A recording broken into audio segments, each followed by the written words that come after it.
돈이면 무엇이든지 다 할 수 있습니다. 이런 말은 뭐 농담이든 진담이든 뭐 한 번쯤 들어보셨죠? 그죠? 이게 농담일 수도 있고 진담일 수도 있고, 네, 이런 말을 들어봤습니다. 자본주의 사회에서 가장 큰 아마 꿈은 아마도 성공을 통하여 부를 얻는 것입니다. 그래서 부자가 되는 것이 자본주의 사회의 어떤 가장 큰 꿈이 아닌가 생각을 합니다. 물론 영적인 부흥이 배제된 모습입니다. 영적인 부흥이 배제된 사회에서의 자본주의 꿈은 성공을 통하여 부를 쟁취하는 것이죠. 그것이 끝입니다. 그 얻은 부를 어떻게 할 것인가에 대한 내용은 없습니다. 일단 부를 얻어야 된다라고 하는 것입니다. 그러면 이런 질문을 한번 던져볼게요. 영적인 부흥이 일어날 때 자본주의 사회의 성공은 무엇일까? 그죠? 우리가 이 자본주의 사회를 살고 있고 우리 그 모든 꿈은 다 부자가 되는 건데, 자, 이 부자가 되는 이 놀라운 시기에 영적인 부흥이 임한다면 어떻게 될까? 영적인 부흥이 임한 성공한 사람들의 삶은 어떨까? 어떨까요? 어떻게 될까요? 우리가 이왕 부자가 되는 거 다 원하지만 부자가 되더라도 영적인 부흥이 함께하는 부자가 되기를 원하지 않습니까? 부자만 되고 나 영적인 것은 좀 사라지는 그런 것을 원하십니까? 그러진 않을 것 같아요, 여러분. 그죠? 그렇다고 한다면 영적인 부흥이 일어날 때 나타나는 부자의 모습은 어떨까? 궁금하지 않습니까? 저는 어느 히스기야 시대의 모습이 우리에게 이러한 질문에 대한 어떤 답을 주고 있다, 이렇게 생각을 합니다. 히스기야가 통치하던 시대에 이스라엘에게는 놀라운 부흥이 일어났죠. 하나님께서 히스기야 왕을 통하여서 영적인 회심과 그다음에 부흥이 일어나게 되었습니다. 그래서 성전이 개혁되었습니다. 예배가 개혁되었습니다. 그리고 각자의 신앙들이 이제 개혁이 되었죠. 개혁이 되었다는 건 거기에 이제 하나님의 부흥이 임하였다라고 하는 사실입니다. 그러자 곧 이어서 사회의 개혁도 이제 따라옵니다. 이 사회에도 하나님의 영적인 은혜가 이제 임하기 시작한 것입니다. 영적인 부흥이 일어난 이 사회의 모습은 어떤 것일까? 오늘 히스기야 왕의 이 영적 부흥 시대의 마지막 장면인 이 31장은 우리에게 아주 의미 있는 장면들을 이게 보여줍니다. 아마도 이 역대기를 쓴 저자 입장에서는 앞으로 세워질 나라가 이러한 나라가 되기를 간절히 바라지 않았겠습니까? 그 의미가 있기 때문에 이 장면을 살펴보는 건 참 의미가 있습니다. 첫째는 우상을 개혁하는 일이 일어납니다. 우상 숭배의 자리에서 떠나고 우상들을 파괴하고 개혁하는 일들이 일어나는 게 됐죠. 하나님 외에 다른 것을 섬기던 것이 역겹게 느껴지게 됩니다. 그렇게 되면 이제 버리게 되는 것이죠. 가끔씩 장로님이 되신 분들이 젊을 때 담배와 술을 그렇게 먹었는데 어느 날 갑자기 담배와 술을 끊은 그런 간증을 하면서 이렇게 얘기했습니다. 그렇게 즐겼던 술이었고 그렇게 즐겼던 담배였는데 하나님의 은혜가 임하자 그것이 역겹게 느껴지더라. 그러니까 술이 담배가 막 역겨워지니까 그거를 가까이 할 수가 없는 거예요. 역겨운데 어떻게 하겠어요? 달콤하니까 먹었는데 달콤하니까 피웠는데 이게 역겹게 느껴지더라는 거예요. 그 자연히 끊었다, 이런 얘기를 제가 장로님한테 들었는데요. 참 의미 있는 표현입니다. 그 영적인 부흥이 일어나게 되면 우상에 대해서 역겹게 느끼게 됩니다. 그래서 그냥 우상들을 버리게 되죠. 오늘 1절 보니까 이스라엘 무리가 나가서 유다 성읍에 있는 그래서 주상을 깨트립니다. 아세라 목상을 찍습니다. 그죠? 에브라임과 모나스, 베냐민 온 땅에서 산당과 단을 제하여 버립니다. 엄청난 일이죠. 그러니까 여기에서 이들이 일생 동안 즐기며 살았습니다. 이 우상을 섬기면서 달콤하게 살았는데 이걸 다 부숴버립니다. 왜 그렇죠? 역겹게 다가왔기 때문에. 영적인 부흥이 일어나면 먼저 나타나는 모습 가운데 하나가 무엇이냐면 이런 우상들을 내어버리는 겁니다. 왜냐하면 우상도 역겨워지거든요. 내가 즐기던 게 역겨워집니다. 그걸 이제 버리게 되는 것입니다. 또한 사회 질서가 이제 바르게 세워집니다. 이게 이제 우리가 좀 생각할 때 지금 이스라엘은 신정국가입니다. 그러니까 오늘날 같은 민주주의 국가의 개념과 약간 달라요. 그러니까 민주주의 국가로 바로 이 본문을 적용할 수 없으니까 신정국가의 모습을 좀 보는 거예요. 히스기야 시대의 모습이에요. 영적 부흥이 일어나자 히스기야 시대에 어떤 일이 일어났냐면 우상이 사라지게 되고 그리고 이제 사회 개혁이 일어나는데 사회 개혁이란 뭐냐면 제사장과 레인들의 그 위치가 이제 질서가 잡히는 겁니다. 제사장이 할 일과 그리고 레위인들이 할 일이 이제 바로 잡혀지게 되는 것이죠. 예루살렘은 이제 사독 계열의 제사장들이 그 일을 감당하고요. 이제 각 성마다 제사장들이 있지 않겠습니까? 또 거기 아론 계열의 제사장도 있단 말이에요. 그러니까 이런 제사장들에게 각자가 맡은 일들이 이제는 자리를 잡습니다. 그럼 그전에 어땠습니까? 그전에는 아사라 목상을 섬기고 산당 있고 이런 우상을 섬기니까 이 제사장들과 레위인들의 역할이 다 뒤죽박죽이 된 거죠. 그러니까 그런 사회가 어떻다는 거예요. 제사장과 레위인들이 해야 할 일들을 사라지고 되고 무질서하게 되니까 그 사회가 무질서한 사회다. 이걸 이제 보여주는 겁니다. 영적 부흥이 일어나기 전에 이스라엘의 사회는 아주 무질서했습니다. 왜냐하면 신정국가이기 때문에 이 신정국가의 질서는 제사장과 레위인들로부터 시작하는 거예요. 왕, 제사장, 레위인들이 이 나라를 바르게 세워나가는 주축돌이에요. 그러니까 이들이 질서가 잡히지 않으면 나라는 질서가 잡히지 않는 거예요. 그래서 영적 부흥이 일어나자 왕은 왕의 자리에, 제사장은 제사장의 자리에, 레위인은 레위인의 자리에 다 서게 되는 것을 보게 됩니다. 그러니까 2절을 보니까 히스기야가 제사장과 레위 사람들의 반차를 정하고 각각 그 직임을 행하게 하되라고 하는 겁니다. 그러니까 각각 직임을 행하니까 어떤 일이 났습니까? 자신들이 그 맡은 바를 잘 섬기면서 하나님께 찬송하고 영광을 돌리게 됩니다. 그러니까 제사장들과 레위인들이 하나님께 찬송하며 영광을 돌렸다라고 하는 의미에서 뭘 받아볼 수 있어요? 온 나라의 질서가 바르게 세워졌고 온 백성들이 하나님을 영화롭게 하며 감사하였다라는 사실을 이제 보게 되는 것이죠. 이게 영적인 부흥이 일어날 때 나타나는 그런 모습입니다. 직임대로, 각자의 직임대로 질서가 잡혀지는 거예요. 여러분 이게 정말 중요하죠. 자식이 부모를 잘 섬길, 공경하는 거 되게 중요합니다. 부모가 자식을 노엽게 하지 않는 거 중요합니다. 이런 질서들은 되게 중요하잖아요. 근데 이런 질서가 깨지면 어떻게 됐습니까? 정말 끔찍한 사회가 되는 거죠.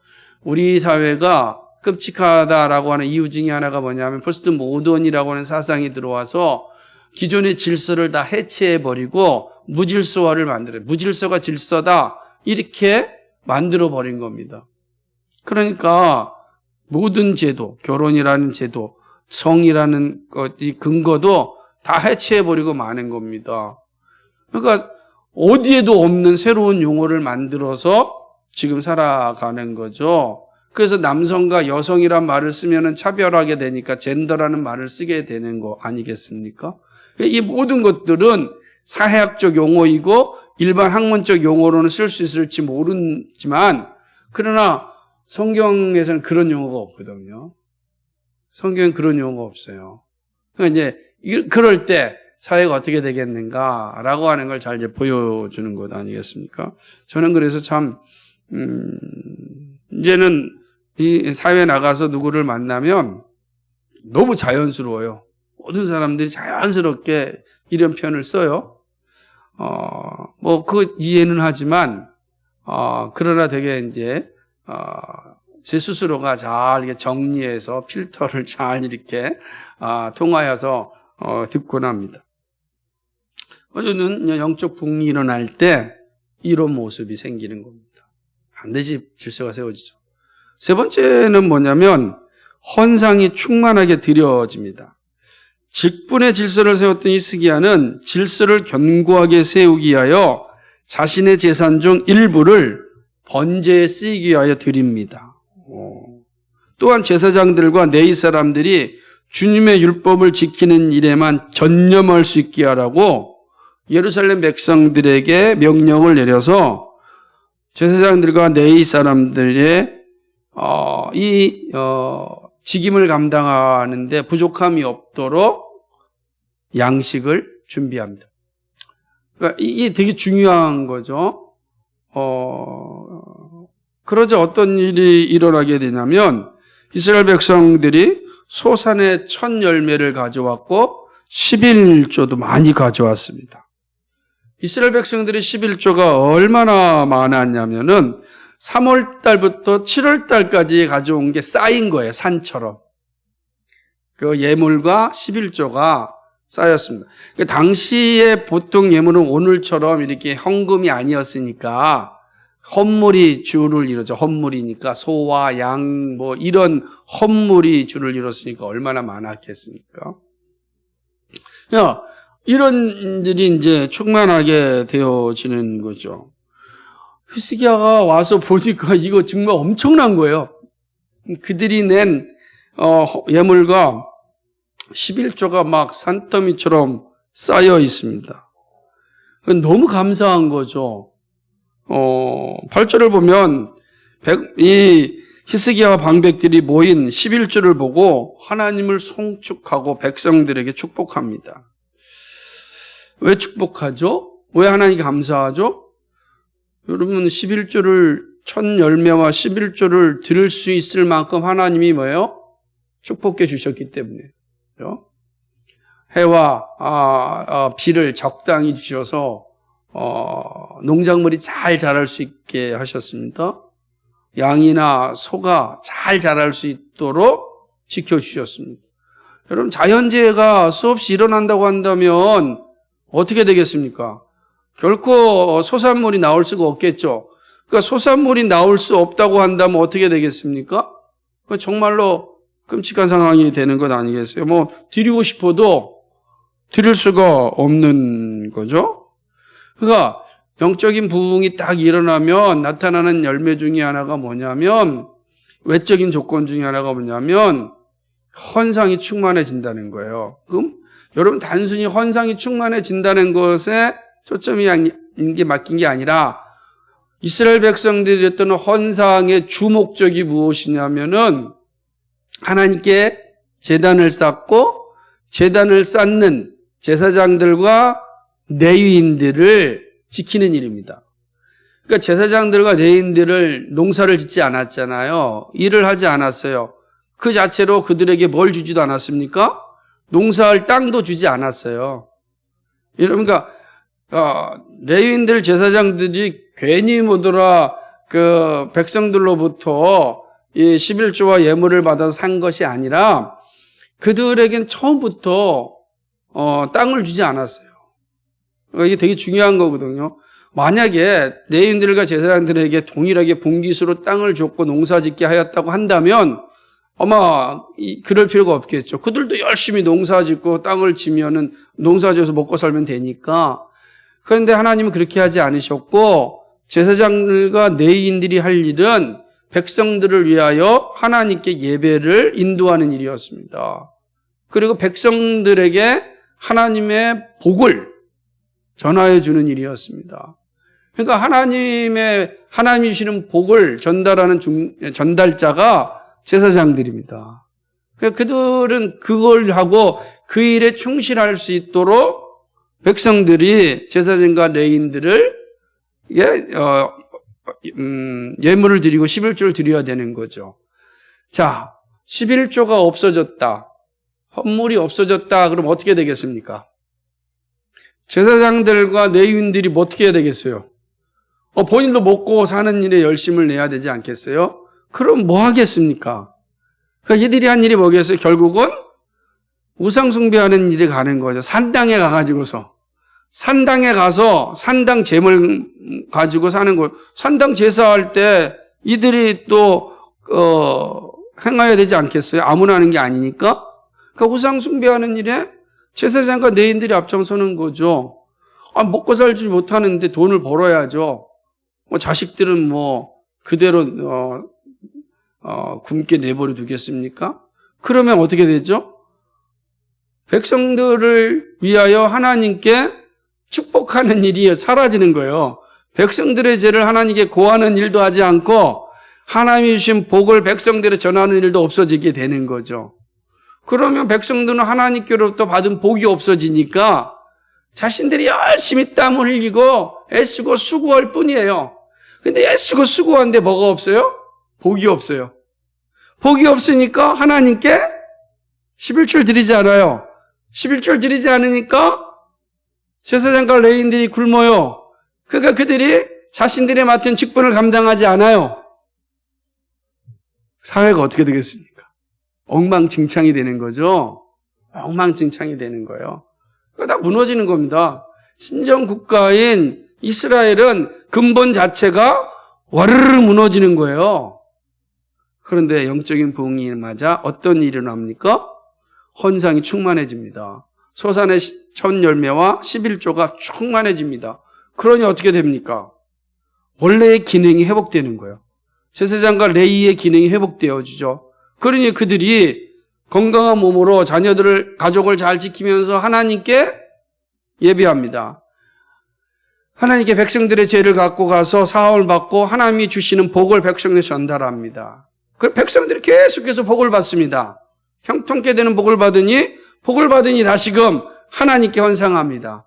그게 영적인 부흥이 일어날 때 나타나는 모습이에요. 한국교회가 부흥이 일어날 때는 교회가 성장했습니다. 막 교회가 세워졌습니다. 왜? 하나님이 주신 복이 충만하게 임하니까 그랬어요. 그런데 영적인 부흥이 사라지자 어떻게 됐죠? 힘들어지는 거예요. 성도들의 삶이 하나님 주신 복이 주춤한 겁니다. 그러니까 오직 내 가족도 먹고 사는 게 힘든데 무슨 헌상을 합니까?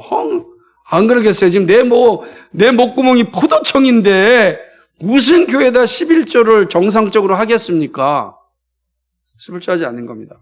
거기에서 자기 숭배가 강해졌으니 지금 내가 놀러 가기도 바쁜데 내가 지금 커피 한 잔 먹는 것도 힘든데 무슨 교회에다가 헌금하냐고요. 그러니까 교회가 어떻게 됩니까? 교회 힘들어지죠. 지금 한국 교회가 힘든 것 가운데 하나 중에 목사님들의 지금 이중직 문제가 지금 심각하게 이제 대두되고 있습니다. 우리 교단에서도 목사들 있는 이중직 위원회가 세워진 거예요. 이중직 위원회가. 그러면서 사도 바울이 선교하면서 이렇게 일하면서 선교했다. 근데 왜 이거는 선교사에게만 해당되고 목사에게는 해당되지 않느냐? 이원론적이다.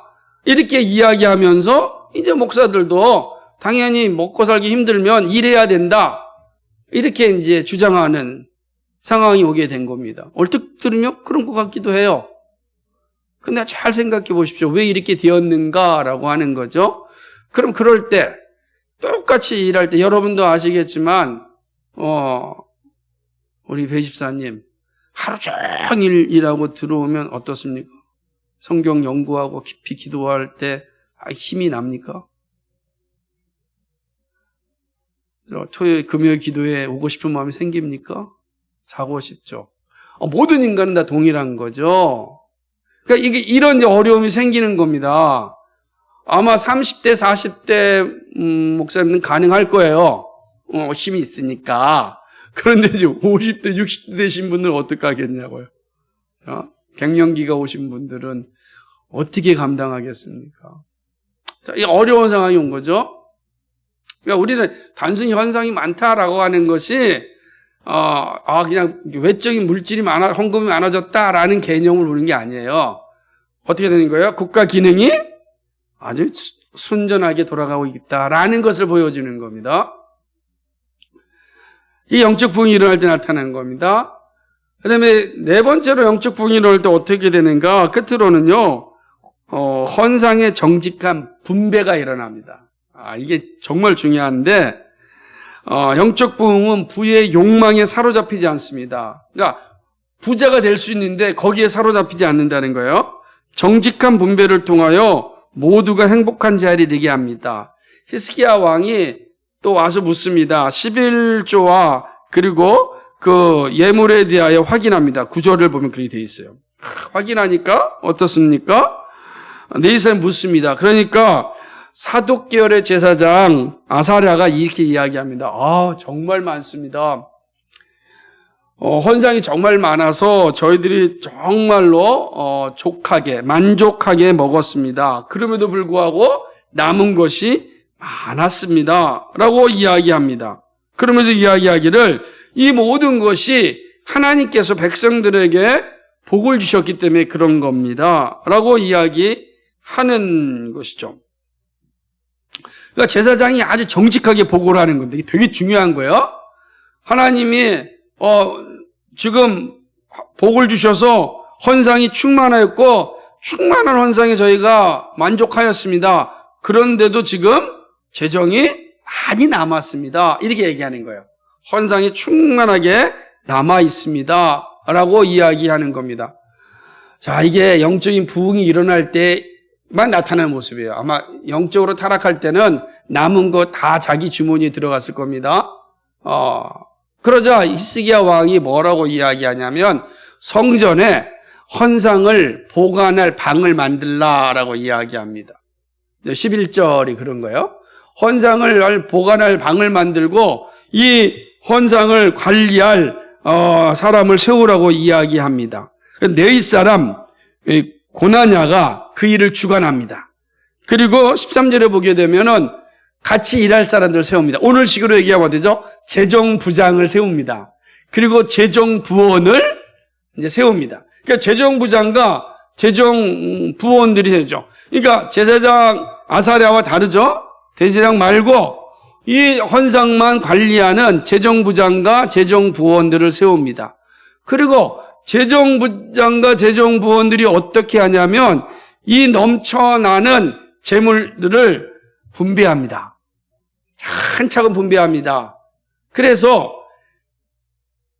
예루살렘에 있는 레위인과 제사장들뿐만 아니라 유다와 예루살렘 전역에 있는 그 제사장들과 레위인들이 자신들의 일들을 잘 감당할 수 있도록 다 나눠줍니다.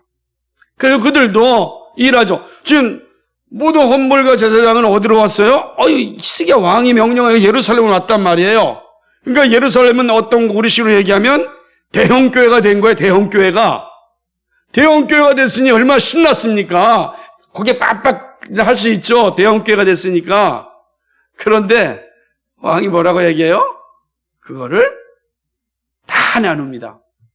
예루살렘에 남겨놓지 아니하고 유다와 이스라엘 전역에 있는 그러한 제사장과 레위인들이 다 나눠줍니다. 그것이 14절로부터 바로 19절까지 내용이에요. 차근차근 다 분배합니다. 다 분배해요. 그래서 함께 사는 거죠. 자기 혼자만 배부르면 망하는 겁니다. 그러니까 영적인 부흥이 임할 때는 모두가 함께 부흥해요. 그러나 영적인 침체기가 오면은 배부른 자만 배불러요. 교회의 양극화는 영적인 침체라는 뜻이에요. 예? 대형 교회는 있고 작은 교회의 목사님 이중직 하는 건 뭐예요? 영적인 침체고 한국교회가 멸망으로 치닫고 있다, 망하고 있다라는 뜻이에요. 지금 우리가 망하는 한국교회 마지막 기차를 타고 있다. 이 정확한 진단이라고 할 수 있습니다. 왜냐하면 이런 일이 있을 수 없는 겁니다. 대형교회는 헌상이 넘쳐나요. 넘쳐납니다. 이야기하는 게 쉬워요. 그런데 지금 장로교회 목사님들은 지금 살기 위해서 직업 전선에 뛰어들고 있다는 거예요. 양심이 안 찔리는지 모르겠어요? 얼마나 지금 사악한 짓을 벌이고 있는지 몰라요? 그러면 교단이나 노예가 이 일을 해야 되는 거야. 큰 교회가 그 교단과 노예를 통해서 일을 나눠주는 일을 해야 되는 겁니다. 그걸 해야 되는 거야. 그런데 왜 안 해요? 왜 안 할까요? 안 하는 이유는 신뢰하지 못하기 때문이다. 서로 믿지 못하는 거야. 서로 믿지 못하는 겁니다. 정말로 저 작은교회 목사가 정말로 고생하고 있고 힘들어하고 있는지 믿지 못하는 거예요. 노예를 통해서 일을 하고 싶은데 노예를 믿지 못해요. 그러니까 내가 하고 싶은 거예요. 그런데 자기가 하고 싶은 영역이 한계가 있죠. 그거 서로 믿지 못하는 거예요. 그러니까 얼마나 불행합니까? 그래서 영적인 침체기 망하고 있다라는 뜻이에요. 그런데 히스기야 시대에 이 재정부장과 저분 얼마나 잘했으면 한번 볼까요? 20절을 한번 볼까요? 시작. 그러니까 19절 밑에 보고 20절만 계속 시작. 히스기야가 온 유다에 이같이 행하되 그 하나님 여호와 보시기에 선과 정의와 진실함으로 행하여. 이야, 선과, 그러니까 선함과 정직함과 진실함으로 이 일을 다 한 거예요. 사실 왜 그러냐면 19절을 보면 잘 보세요. 19절 읽어볼까요? 시작. 각 성읍에서 농명된 사람이 있어 성읍 가까운 들에 거한 아론 자손 제사장들에게도 나눠주되. 야, 무슨 말이냐면 10절이면은 사독 족속 대제사장, 지금 예루살렘의 제사장 계급이 사독 계열의 대제사장들이에요. 아론 계열의 대제사장들은 지금 밀려나 있단 말이에요. 자, 보세요. 이런데 어떻게 합니까? 아론 계열의 대제사장들에게도 다 분배가 됩니다. 여러분, 분배하는 게 이걸 다시 말하면 오늘 시간에 기본소득이란 말이에요. 에? 기본소득이 다 나눠주는 거예요. 어떻게 나눴습니까? 선과 정의와 진실함으로. 무슨 말이죠? 정직하였다는 거예요. 신뢰가 있었다는 거예요. 그럼 다 나눠진 거죠. 이렇게 되어진 것입니다. 21절을 보게 되면 이렇게 행한 히스기야를 역대기 기자가 평가합니다. 한번 읽어볼까요? 시작. 무릇 그 행하는 모든 일 곧 하나님 전에 수종드는 일에나 율법에나 계명에나 그 하나님을 구하고 일심으로 행하여 형통하였더라. 이렇게 히스기야를 딱 만들어 평가하는 거예요. 역대기 저자가 볼 때 히스기야가 이렇다는 거예요. 무슨 일을 하든지 간에 뭐 했다는 겁니까? 하나님의 뜻을 구하였다는 겁니다. 야, 영적인 부흥이 일어난 공동체의 모습이 얼마나 아름답고 복된 모습인지를 모릅니다. 역대기 저자는 앞으로 세워나갈 나라와 지도자와 백성들의 모습이 이러해야 함을 사실은 강조하는 겁니다. 우리가 앞으로 세울 나라는 어떤 나라야 되느냐? 이런 나라가 되지 않겠냐? 그죠? 우리가 소망하는 나라가 이런 나라가 되어야 되지 않겠냐? 이게 지금 이 역대기 저자가 이 히스기야 시대, 왜냐하면 열왕기와는 좀 다르거든요. 열왕기는 달라요. 역대기는 좀 더 이제 토록이 이후의 백성들에게 강력한 나라를 세우고자 하는 그 마음이 강하기 때문에 역대기는 긍정적인 것들을 강조한단 말이에요. 우리가 이런 나라를 세워가지 않겠냐라고 요구하는 것입니다.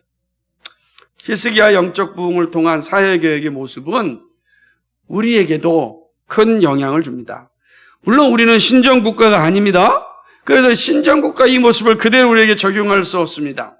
그러나 히스기야의 영적 부흥과 하나님이 부어주신 축복은 여전히 우리에게 중요한 가르침을 줍니다. 우리는 예수 그리스도를 통하여 영적인 부흥을 누리고 있죠. 우리는 다 예수님께서 죽은 자 가운데서 살려주셨잖아요. 부흥이라는 게 바로 그런 거거든요. 성령이 임하여서 죽은 자 가운데서 살아나는 거예요. 그러니까 우리는 다 영적 부흥 시대를 살아가는 겁니다.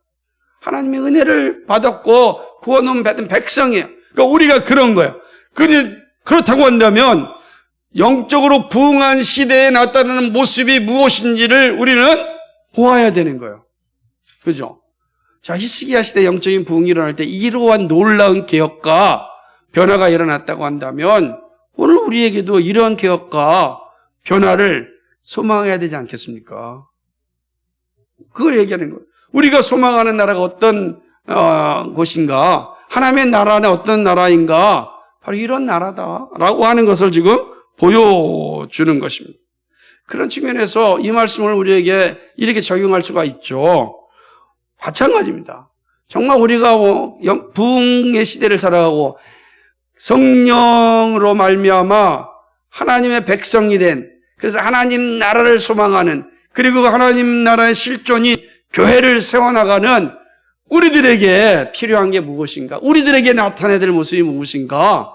그것은 바로 우리 시대에 있는 큰 이 우상을 죽여야 합니다. 우리도 우리 시대의 큰 우상을 죽여야 한다. 우리가 정말 예수 그리스도로 말미암아 구원받은 백성이라면, 성령으로 충만한 백성이라면 우리가 할 일이 뭐라고요? 우상을 죽여야 되는 거예요. 그럼 우리 시대의 우상이 뭘까? 히스기야 시대의 우상은 아세라 산과 그죠? 이런 산당이었다고 한다면 우리 시대의 우상은 무엇인가? 저는요, 우리 시대의 가장 큰 우상은 자기 숭배라고 생각합니다. 이 자기 숭배만큼 무서운 게 없습니다. 그죠? 예수를 믿는 사람들은 그리스도의 십자가 외에는 그 무엇도 섬길 수 없습니다. 예수를 믿는 사람들의 고백은 뭐냐? 사나 죽으나 나는 예수님을 사랑합니다 라고 하는 거예요. 그러니까 오로지 우리의 믿음의 고백은 예수 그리스도예요. 그런데 우리 시대에 예수 그리스도보다 더 사랑하는 것이 지금 나타나고 있습니다. 그게 뭔가? 자기라, 자기. 자아 숭배, 자기 숭배. 이게 얼마나 무서운지 몰라요. 자기 숭배, 자아 숭배를 하게 되면 더 이상 그리스도가 중요하지 않아요. 그리스도가 소중하지 않아요. 열심히 돈 버는 이유가 뭡니까? 다 자기를 위해서 싸우는 거야. 자기의 건강을 위해서, 자기의 즐거움을 위하여, 자기의 만족을 위하여 다 필요한 거예요. 그리고 자기의 만족은 끝이 없어요. 자기 만족은 죽어야 끝나는 거예요. 지옥 가야 끝난단 말이에요. 그러니까 이 땅에서 죽을 때까지 자기를 위해 사니 그리스도를 위해 살 시간도 없고, 그죠? 시간이 없어요. 그리스도를 위해 자기를 드릴 시간이 없는 거예요. 자기를 위해 쓸 시간이 부족하니까. 건강을 위해서 얼마나 자기를 위해서 많이 씁니까? 자기 취미 생활을 위해서 얼마나 많이 사용합니까? 자기 직장도 마찬가지죠. 자기 가족, 자기. 이걸 막 하다 보니까 더 이상 그리스도를 위해서 필요한 시간이 없어지는 거예요. 다 자신을 중심으로 있어야 됩니다. 삶의 목적이 자신의 행복과 만족이죠. 왜냐하면 우리 시대는요, 자신의 삶을 누리지 못하는 것은 실패자라고 생각합니다. 그렇게 생각하잖아요. 야, 네 삶을 누리지 못하면 실패자야. 너는 네 뜻대로 살아야 돼. 왜 너를 죽여? 자아를 죽이는 건 바보야 라고 이야기하지 않습니까? 예? 자아가 하는 대로 하자. 얼마나 멋집니까? 그래, 내 인생은 내가 사는 거야. 얼마나 멋져요. 그러면 그리스도는 누구죠? 필요 없어요. 내 삶의 도구일 뿐이에요. 액세서리 정도예요. 그리스도는 내 삶의 액세서리. 얼마나 기가 막힌 일입니까? 이것이 포스트 모던 사상가들이 추구하는 욕망의 법칙이라 할 수 있습니다. 자신이 기준입니다. 자신이 원하는 것을 이루고 싶어서 일합니다. 멋지게 보입니까? 여러분 왜 열심히 그렇게 일하냐 그랬더니 여행 가고 싶어서. 이 아이들한테 왜 그렇게 열심히 알바하냐 그러니까 옷 사고 싶어서. 내가 열심히 알바하는 이유 가운데 하나가 여행을 가는 건데 그 목적이 뭐냐면 하나님의 나라, 하나님이 세운 이 창조의 세계를 넓게 보고 나의 남은 생애 동안 하나님의 나라를 위해서 멋지게 살고 싶어서요. 이런 욕망이 없다고, 이런 꿈이 없고 그냥 가고 싶어요. 먹고 싶다고. 거기에 그리스도가 생각하지 않아. 즉 그리스도가 나에게 일할 곳을 주셨단 말이에요. 건강을 주셨단 말이에요. 공부할 수 있는 능력을 주셨단 말이에요. 그리스도가 나에게 좋은 부모를 주셨단 말이에요. 그리스도가 나에게 주셨는데 그건 잊어버리고 내가 한 거예요. 내가. 이건 끔찍합니까? 그래서 영적인 침체, 망하는 길에는 항상 자기 숭배가 주인 노릇하고, 그러나 영적인 부흥이 일어나면 하나님을 위하여 삽니다. 하나님 위해서. 삶의 유일한 목적이 뭡니까? 하나님을 영화롭게 하는 겁니다. 왜 열심히 일하는가? 하나님 영화롭게 하기 위해서. 왜 여행 가죠? 하나님 영화롭게 하기 위해서. 목적이 달라집니다. 가지 말라는 게 아니에요. 먹지 말라는 게, 옷 입지 말라는 게 아니잖아요. 그런데 명확하게 있는 겁니다. 그러면 죄 짓는 일이 적어져요. 죄 짓는 일이 적어진다고요. 이게 우리가 히스기야 시대 영적 부흥을 통해서 배워야 될 것이죠. 두 번째는 뭐냐면 직분자들의 헌신이 우선되어야 합니다. 직분을 받으면 최고의 복이에요. 그 무엇과도 바꿀 수 없고 비교할 수 없는 복입니다. 근데 이 복을 받았다면 자원하여 헌신함이 필요합니다. 히스기야는 헌상을 하나님께 먼저 드렸습니다. 자, 왕이 먼저 헌상했다고요. 야, 이게 얼마나 큰 은혜입니까? 왕은 안 해도 되잖아요. 왕은 명령만 하면 되잖아요. 여러분, 신정국가에서는요, 왕이 최고예요. 명령하면 따르면 돼요. 그래서 솔로몬 시대, 솔로몬이 망한 이유 중에 하나가 뭐냐면 명령만 했기 때문이라고 봐요, 저는. 자신의 현상은 없고, 자신의 지혜만 믿고. 근데 히스기야 왕은 자신이 현상이에요. 정말 멋진 나라의 지도자는 뭐 헌신하는 지도자가 우선되는 거예요. 헌신하는 지도자. 예?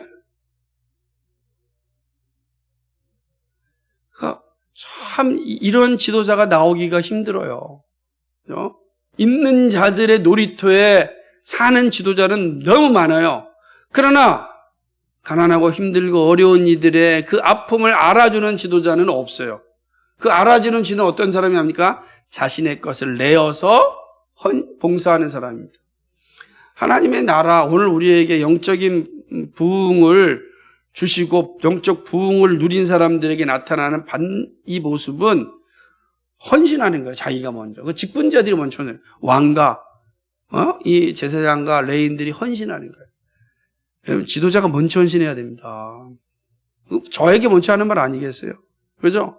그래서 하나님께 예물 드리는 것을 아까워하고 힘들어하는 지도자라면 그거는 정말 지도자 자격이 없는 거예요.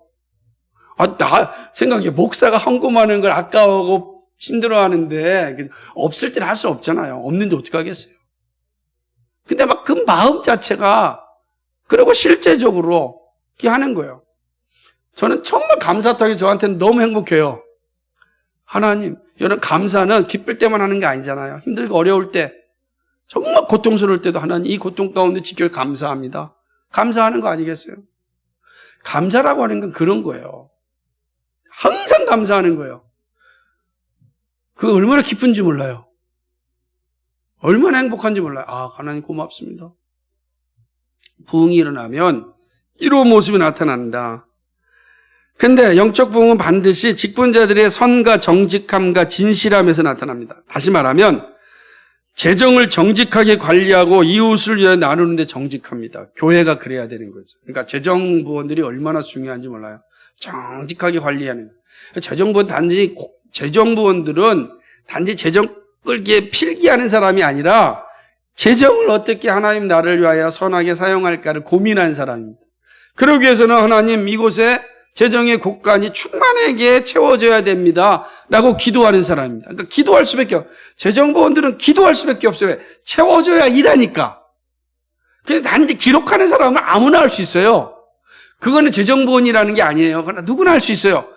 그럼 어떤 사람이 재정부원은 하나님 이 곳간이 채워져 하나님의 나라를 위하여 일할 수 있도록 기도하는 사람입니다. 그게 재정부원들이에요. 그러니까 아무나 할 수 없죠. 직분자만 하는 거예요. 직분자는 헌신된 사람이니까 그렇게 하는 것입니다. 그죠? 시간이 없어서. 맞아. 세 번째로는 우리도 헌상이 충만해야 됩니다. 헌상은 하나님께 받은 은혜가 없으면 어렵습니다. 그리고 직분자를 신뢰하지 않으면 힘이 듭니다. 그러니까 개인의 은혜와 교회를 향한 신뢰가 바탕이 되면 교회는 헌상이 충만합니다. 히스기야 시대처럼요. 하나님의 복 주심에 대해 감사했던 성도들은 마음껏 예물과 11조를 드렸습니다. 11조를 드렸으면 모든 것이 하나님의 축복을 고백하는 거예요. 내가 11조를 드렸다는 건 모든 것이 주께로부터 왔음을 고백하는 행위예요. 그죠? 그 11조는 축복의 행위. 내가 하나님께 축복 받았다는 고백이에요. 11조는 누가 들을 수 있어요? 11조? 수입이 있는 사람만 드리잖아요. 그죠? 그러니 수입을 허락해 주신 하나님께 얼마나 감사해야 됩니까? 없으면 못해요. 그죠? 감사한 겁니다. 작은 것에 감사한 사람이 하나님이 큰 걸 채워주는 거죠. 그러니까 영적 복은 이루는 헌상의 충만함이죠. 반면에 은혜가 없으면 헌상도 없습니다. 그렇게 되는 겁니다. 감사도 없습니다. 그러나 기억할 게 하나 있어요. 받은 은혜가 있음에도 불구하고 헌상에 인색하면 하나님은 인색한 만큼 사라지게 합니다. 하나님께 인색한 만큼 받은 은혜가 사라집니다. 어디로 새는지 모르게 주머니에 살살 새나갑니다. 내가 정말 열심히 일했는데 나중에 보면 다 비어 있어요. 그거 하나님의 복이요. 은혜에 인색하면 그렇게 사라지게 되어 있는 것입니다. 그러므로 하나님의 은혜가 있을 때 삶의 자리에 축복받습니다. 그러므로 자신을 위하여 살지 마시고 하나님을 영화롭게 하는 일을 위하여 사십시오. 어떻게 하면 내가 하나님을 영화롭게 할까? 그럼 하나님이 그 영화롭게 하는 일에 계속해서 채워주십니다. 끊이지 않도록. 그 샘이 마르지 않도록. 마지막 네 번째는 하나님의 말씀에 충실합니다.